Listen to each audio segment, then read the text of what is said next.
A local father and son are celebrating the 4th in an unusual way, a 650-mile-long bike ride.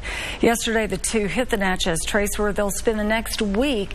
They're retracing the steps of their ancestors, some names that probably sound a little familiar to you.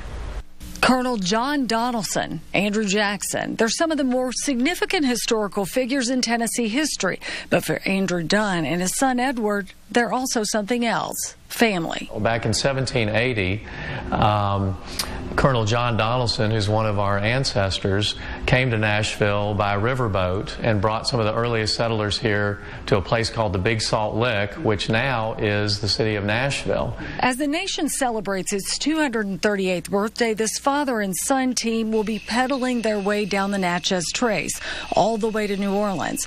It's a trip meant to give them a glimpse of what our state's earliest settlers saw some 230 years ago. For us, for my son and I, this is kind of like following in the footsteps of our ancestors. You know, we're trying to retrace some of the history that they experienced when they would travel by the Trace. They're hoping to cover between 60 to 70 miles a day. No small feat when you factor in the 40 pounds of gear they'll each be hauling.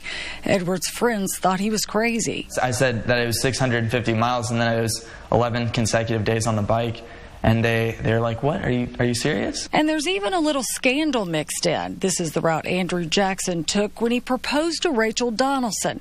There was just one problem. It's because she was married to another man in Nashville, a man by the name of Louis Robards, who was trying to reconcile with her. And because she was trying to hide from her estranged husband, she fled to Natchez, Mississippi. Beyond all the history, Dunn says this trip is also about making memories. This is going to be an opportunity for us to really kind of get caught up in our relationship a little bit and spend some time, you know, really getting plugged in together. My son's 17 years old. He's going to be going off to college next year. So this may be one of the last times we have a chance to spend a week together and really talk.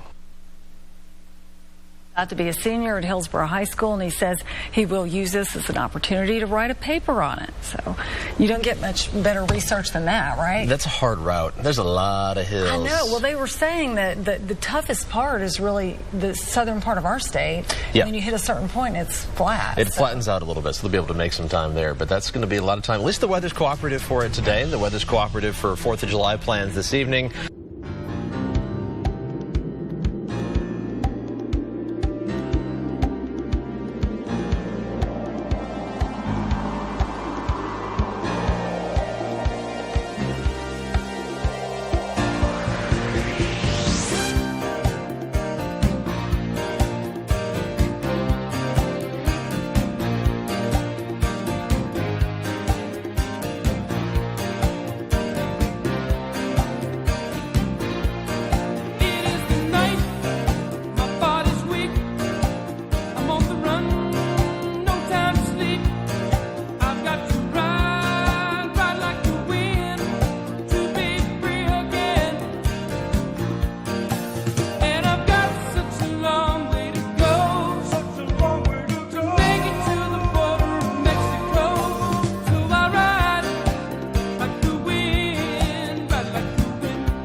Road run now looks like the zombie apocalypse is taking over. We got the levee over here to the left. Mississippi River's on the other side of the levee.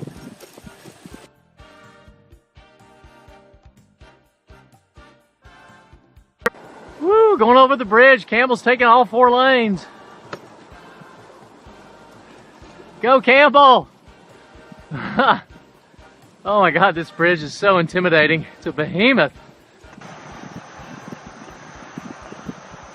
Up early at 6, leaving for our last day, heading to New Orleans. This is the bridge, the Sunshine Bridge we came across yesterday afternoon. Oh my God, we made it to Audubon Park. I can't believe we're in New Orleans. We made it, 750 miles. Made it to Audubon Park, New Orleans. Now we're coming down Royal Street in the French Quarter, going to the Bourbon Orleans. Campbell! Long day of riding, over 80 miles. Here we are arriving at the Bourbon Orleans.